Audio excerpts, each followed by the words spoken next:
మీ అందరికీ తెలుసు, గత వైఎస్ఆర్ ప్రభుత్వంలో ఎస్సీలని, దళిత వర్గాన్ని చాలా ఇబ్బందులు పెట్టించారు, చాలా ఘోరంగా కొట్టారు, చంపారు. అదేవిధంగా మా ఎస్సీ మహిళల్ని అత్యాచారం చేశారు. ఇలాంటి ఎన్నెన్నో చేసేసారు వాళ్ళు. అందుకే ఎస్సీలందరూ కూడా, దళితులందరూ కూడా లాస్ట్ టైము జగన్మోహన్ రెడ్డికి గుణపాఠం నేర్పాలని చెప్పేసి అందరూ కూడా కూటమి ఉమ్మడి ప్రభుత్వాన్ని ఆదరించి ఎగేసుకొని గుద్ది మంచి మంచి మెజారిటీలో మమ్మల్ని అందరినీ కూడా, ఎస్సీ సామాజిక వర్గం స్పెషల్గా మా అందరినీ కూడా మంచిగా మెజారిటీతో, మంచి మెజారిటీతో ఎంపీ గారిని కానీ, గంగాధర్ నల్లుడు నన్ను కానీ, అదేవిధంగా తమ్ముడు పూతలపట్టు మురళిని కానీ అందరినీ బ్రహ్మాండమైన మెజారిటీలో దళిత సామాజిక వర్గం మా అందరికి కూడా ఆదరణ ఇచ్చింది. గత కొన్ని రోజులుగా కావాలనే వైఎస్ఆర్ పార్టీ వాళ్ళు తప్పుడు ప్రచారాలు స్టార్ట్ చేశారు. ప్రభుత్వం పైన, ఉమ్మడి ప్రభుత్వం ఏదో ఎస్సీలని అన్యాయం చేస్తుందని చెప్పేసి వాళ్ళు అన్ని చోట్ల సోషల్ మీడియాలో రీసెంట్గా స్టార్ట్ చేశారు. మీ అందరికీ తెలుసు, ఇదే మే మంత్, ఈ మే నెలలోనే వాళ్ళు కంకణం కట్టుకొని మా దళితుల్ని చంపారు. మీ అందరికీ తెలుసు, వీధి సుబ్రహ్మణ్యం అనే ఒక డ్రైవర్ని కొట్టి చంపేసి ఆటోలో తీసుకొచ్చి వాళ్ళ ఇంట్లోనే డోర్ డెలివరీ చేశారు. ఆ రోజు దీని గురించి అప్పుడు సీఎంగా ఉన్న జగన్మోహన్ రెడ్డి ఒక మాట ఇవ్వలేదు, పరామర్శకు రాలేదు, ఎక్కడ కూడా ఒక ప్రెస్ మీట్ కూడా పెట్టలేదు.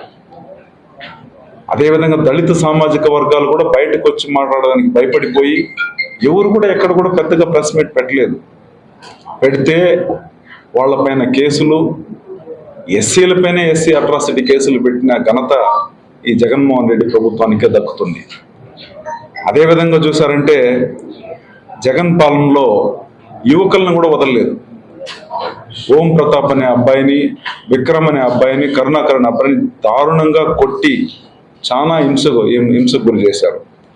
వాళ్ళు ముగ్గురు ఫైనల్గా ప్రాణాలు కూడా కోల్పోయారు. ఇదే విధంగా చూశారంటే ఒక దళితుడు ఒక వైద్యుడు అవ్వడము, ఒక డాక్టర్ అవ్వడము అంత ఈజీనా ఈ సామాజిక వర్గంలో? ఒక దళితుడు కష్టపడి, సుధాకర్ అనే అతను ఒక డాక్టర్ అయ్యి గవర్నమెంట్ హాస్పిటల్లో పనిచేస్తున్నప్పుడు, కరోనా అన్ని చోట్ల స్ప్రెడ్ అయినప్పుడు పీపీఈ కిట్ అడిగిన దానికి, మాస్క్ అడిగిన దానికి ఆయన్ని చాలా వైఎస్ఆర్ పార్టీ వాళ్ళు మా ప్రభుత్వాన్ని విమర్శిస్తావా అని చెప్పేసి ఆయన్ని కొట్టి మానసికంగా ఇబ్బంది పెట్టించి ఫైనల్గా ఆయన ఎంత టార్చర్ పెట్టాలో అంత టార్చర్ పెట్టి పోలీసులను పెట్టించి అతని కాళ్ళు చేతులు కట్టేసి గుండు గీయించి అతన్ని ఒక సైకోలాగా చిత్రించి అతన్ని చాలా హింసలు పెట్టించి ఆయన చనిపోవడానికి గత ప్రభుత్వం, జగన్మోహన్ రెడ్డి ప్రభుత్వం కారణమైంది. అంటే జగన్మోహన్ రెడ్డి చెప్తాడు, మా ఎస్సీలు, మా దళితులు, మా అక్క, మా అన్న, మా తమ్ముడు అంటాడు. మేమంతా కూడా బంధువులము, మేము ఎస్సీ కుటుంబంలో పిల్లల్ని తీసుకున్నాము, సాక్షాత్ మా అత్తనే ఎస్సీని పెళ్లి చేసుకునింది అని ఇంత ప్రసంగం ఇచ్చే జగన్మోహన్ రెడ్డి ఎక్కడ కూడా ఈ సుబ్రహ్మణ్యం కేసులో కానీ, డోర్ డెలివరీ చేసిన అనంతబాబు డోర్ డెలివరీ చేసిన సుబ్రహ్మణ్యం కేసు కానీ, అదేవిధంగా ఒక డాక్టర్ని తీవ్రంగా మానసిక ఒత్తిడికి గురి చేసి చచ్చిపోతే ఒక చిన్న ప్రెస్ మీట్ కానీ ఒక దళితుల గురించి ఎక్కడ కూడా చిన్నది కూడా న్యాయం చేయలేదు. మీరా దీని గురించి మాట్లాడేది? మీరా దళితుల గురించి మాట్లాడి ఏదో మీరు దళితుని ఉద్ధరించినట్టు మీరు మాట్లాడుతున్నారు. అదేవిధంగా మీకు దళితుల ఓట్లు కావాలి, దళితులు బూతులు వచ్చి కొట్టాడాలి, దళితులు వచ్చి దగ్గరుండి మొత్తం కూడా మీకు ఓటేసి మంచి మెజార్టీ గెలిపియాలి.